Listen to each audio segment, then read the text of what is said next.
Hi hello வணக்கம். இன்றைக்கி நம்ம என்ன பார்க்க போகிறோம்னா வாழைப்பூ, வாழைக்காய், வாழைத்தண்டு வச்சு என்னென்ன செய்யலாம் பார்க்கலாம். வாழை மரத்தில் எல்லா பாகமும் நமக்கு எல்லாமே நல்ல பயன் தரக்கூடியது தான். வாழைப்பூ பெண்களுக்கு ரொம்ப ரொம்ப நல்லது. வாழைப்பூ வச்சு நம்ம வடை, பருப்பு சொல்லி, பொரியல் இதெல்லாம் செஞ்சுருக்கோம்.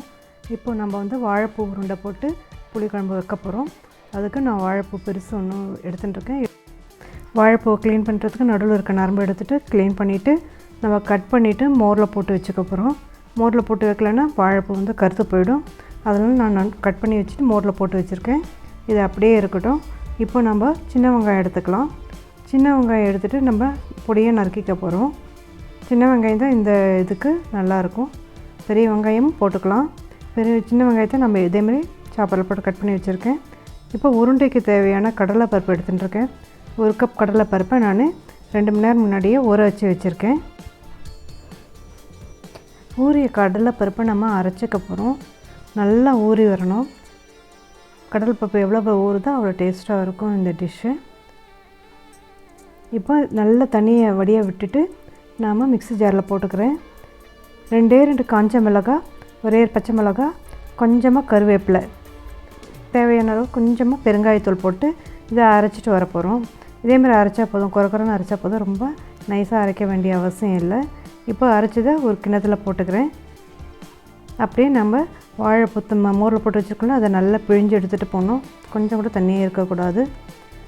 இதை போட்டுட்டு கொஞ்சமாக தேவையான அளவு நம்ம உப்பு போட்டுக்க போகிறோம். இதுக்கு தேவையான அளவு உப்பு போட்டுக்கலாம்.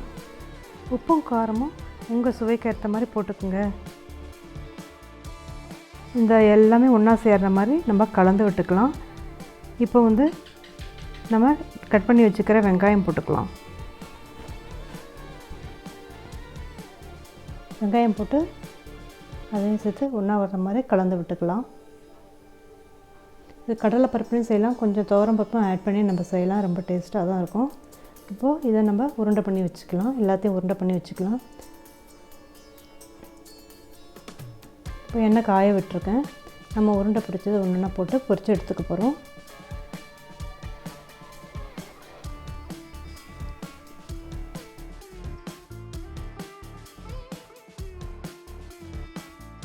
இப்போ உருண்டையை போட்டிருக்கோம். மிதமான தீயில வச்சுக்கலாம், இல்லைன்னா உள்ளே வேகாது. அப்படியே திருப்பி போட்டுக்கலாம்.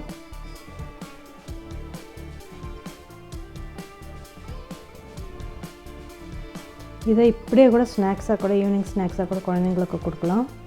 நம்ம இதை வச்சு அப்படியே புளிக்குழம்பு செய்ய போகிறோம். இப்படியே சாப்பிட்டா கூட ரொம்ப டேஸ்ட்டாக இருக்கும். வாழைப்பூ பூண்டான்ட்டு குழந்தைங்களுக்கு கொடுத்தா ரொம்ப விரும்பி சாப்பிடுவாங்க. வாழைப்பூ தனியாக பொரியல் கொடுக்கும்போது சாப்பிட மாட்டாங்க. இப்படி கொடுத்தா நல்லா சாப்பிட்டுப்பாங்க. இப்போ நம்ம புளிக்குழம்பு செய்ய ஆரம்பிக்கலாம். நம்ம ஒரு மண்சட்டி நான் வச்சுருக்கேன். மண்சட்டி தான் நான் செய்வேன். புளிக்குழம்புலாம் நல்லெண்ணெய் எடுத்துக்கலாம். புளிக்குழம்பு மாதிரி செய்ய எல்லாமே நல்லெண்ணெய் செஞ்சால் ரொம்ப டேஸ்ட்டாக இருக்கும். நல்லெண்ணெய் 2 ஸ்பூன் அளவு விட்டுக்கிறேன். நல்லெண்ணெய் காஞ்ச அப்புறம் கடுகு, உளுத்தம்பருப்பு போட்டுக்கலாம். கடுகு, உளுத்தம்பருப்பு வெடிச்சது 2 பச்சை மிளகாய் கிள்ளி போட்டுக்கலாம். கூடவே வெங்காயம், நம்ம நறுக்கி வச்சுக்கிற வெங்காயம் போட்டுக்கலாம். வெங்காயம் நல்லா வாசம் வர வரையும் நல்லா வதக்கிக்கலாம். அதே சாப்பரில் நான் 2 தக்காளி எடுத்து இதேமாரி சாப் பண்ணி வச்சுருக்கேன். வெங்காயம் நல்லா வதங்கின அப்புறம் தக்காளி போட்டுக்கலாம். இப்போ நல்லா வெங்காயம் வதங்கி வருது. இப்போ சாப் பண்ண தக்காளி ஏன் இப்படி போடுறோம்னா, இப்படி போடும்போது நல்லா வெந்து வரும். வெந்து வரும்போது 2 நாள் கூட வச்சு சாப்பிட்லாம், கெட்டே போகாது. நம்ம கட் பண்ணி போகும்போது சில சமயம் தக்காளி வெந்து வரலன்னா கெட்ட போகிறதுக்கு சான்ஸ் இருக்குது. அதனால் இதேமாதிரி சாப் பண்ணி நைஸாக சாப் பண்ணி போட்டுக்கோங்க. நல்லா வதங்கி வரட்டும். நான் புளி கரைச்சி வச்சுருக்கேன். லெமன் சைஸ் அளவு புளி கரைச்சி வச்சுருக்கேன். இப்போ நல்லா வதங்கி வரட்டும். நான் 1 டேபிள் ஸ்பூன் மிளகாத்தூள், 1 table spoon sambar powder, 1/2 table spoon மல்லித்தூள், மஞ்சத்தூள், 1/4 டீஸ்பூன் மஞ்சத்தூள் போட்டிருக்கேன். எல்லாத்தையும் போட்டு இந்த எண்ணெயிலே நல்லா வதக்கிக்கலாம். இந்த பொடி பச்சை வாசனை போன அப்புறம் நம்ம கரைச்சி வச்சுருக்கிற புளி தண்ணி விட்டுக்கலாம். கூடவே கொஞ்சம் 1.5 டம்ளர் தண்ணி சேர்த்துக்க போகிறேன்.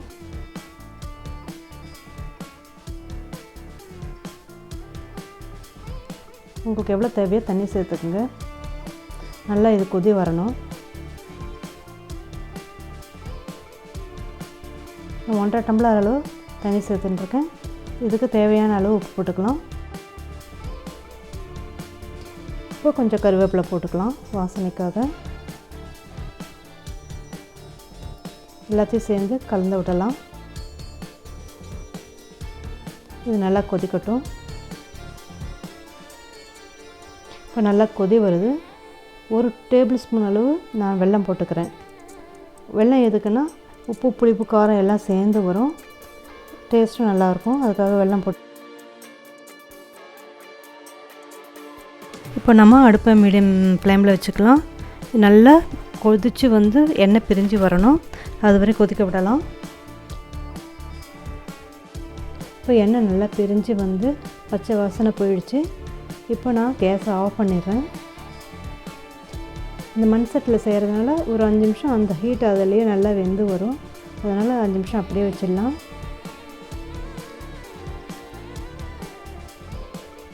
அஞ்சு நிமிஷம் ஆயிடுச்சு. இப்போ நம்ம அந்த குழம்பை வந்து சர்விங் பவுலில் மாற்றிடுறேன். போக போக இந்த குழம்பு நல்லா இறுகி வந்துடும்.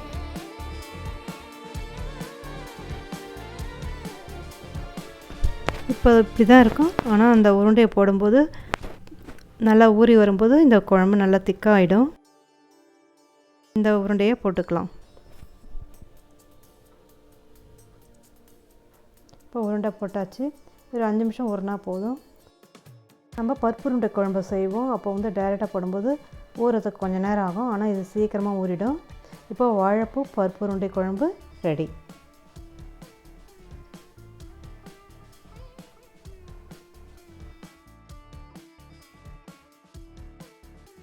அடுத்து நம்ம என்ன செய்யலாம்னா வாழைத்தண்டு வச்சு செய்யலாம். வாழைத்தண்டை க்ளீன் பண்ணி கட் பண்ணி வச்சுக்கலாம். அதில் மோரில் போட்டு வச்சுக்கணும், இல்லைன்னா இதுவும் கருத்து போயிடும். வாழைத்தண்டை நறுக்கி க்ளீன் பண்ணி மோரில் போட்டு வச்சுட்டுருக்கேன். நான் இதே மாதிரி ஒரு கம்பி எடுத்து நார் எடுக்க யூஸ் பண்ணிக்க போகிறேன். இதை பாருங்கள், நார் வருது. இப்படியே சுழட்டிகிட்டே இருந்தால் எல்லா நாரும் வந்துடும். நார் இருந்தால் சாப்பிட பிடிக்காது, அதனால் இதே போல் நார் எடுத்துக்கலாம். இப்போது அடுப்பில் வானலில் எண்ணெய் விட்டு கடுகு உளுத்தம்பருப்பு போட்டுக்கலாம். காஞ்ச மிளகாய் போட்டுக்கிறேன், ஒரே காஞ்ச மிளகாய் போட்டுக்கிறேன், கொஞ்சம் கருவேப்பிலை. இப்போது வாழைத்தண்டை போட்டுக்கலாம். வாழைத்தண்டை நல்லா பிழிஞ்சு போட்டுக்கலாம். கொஞ்சமாக பெருங்காயத்தூள்.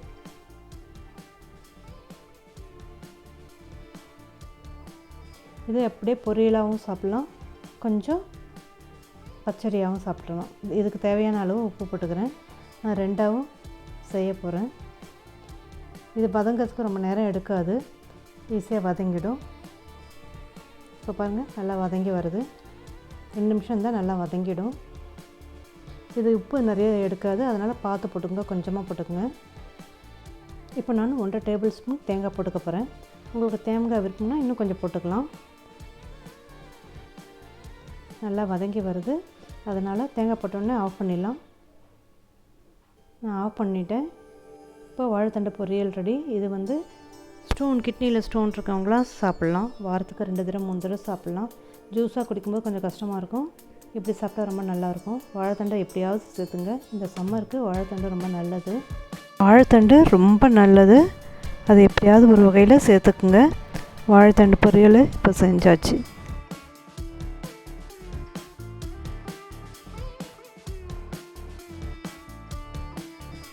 இப்போ நான் வாழைத்தண்டை பச்சடி செய்ய போகிறேன். 2 கரண்டி தயிர் விட்டுக்கிறேன், கொஞ்சமாக உப்பு, கொஞ்சமாக கருவேப்பிலை போட்டுக்கலாம்.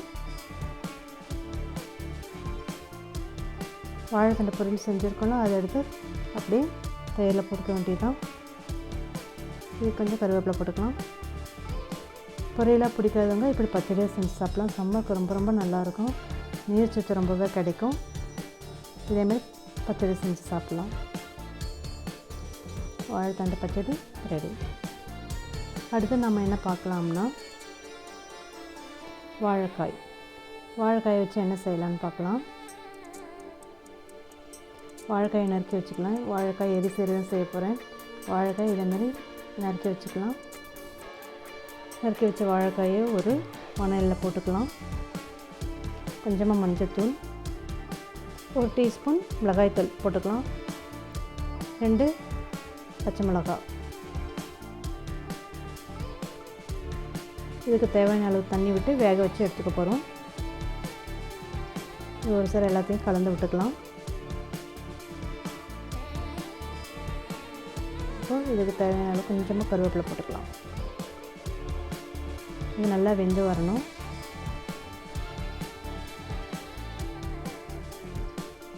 இப்போ நல்லா வெந்து வந்துடுச்சு. வாழைக்காய் இதேமாரி வந்தால் போதும். இதுக்கு தேவையான அளவு உப்பு போட்டுக்கலாம். முன்னாடியே உப்பு போட்டால் வேகாது, அதனால் முக்காப்பதம் வெந்தப்புறம் நம்ம உப்பு போட்டுக்கலாம். இதுக்கு நம்ம ஒரு மசாலா அரைக்க போகிறோம். தேங்காய் எடுத்துக்கலாம், சின்ன வெங்காயம், ஒரே பச்சை மிளகாய், கொஞ்சம் இஞ்சி, 1/2 டீஸ்பூன் சீரகம் போட்டுக்க போகிறேன். கொஞ்சமாக தண்ணி விட்டு அரைச்சிக்கலாம். இதுக்கு மசாலா இது தான். காய் வெந்து வந்துருச்சுன்னா இதை அரைச்சதை நம்ம காயில் ஊற்றிக்க போகிறோம். இந்த எரிசரி ரொம்ப நல்லாயிருக்கும், டேஸ்டியாக இருக்கும். கேரளாவில் ரொம்ப ஃபேமஸ்ஸு. இப்போ நம்ம கொஞ்சமாக தேங்காய் எடுத்து தனியாக வதக்கி எடுத்துக்கலாம்.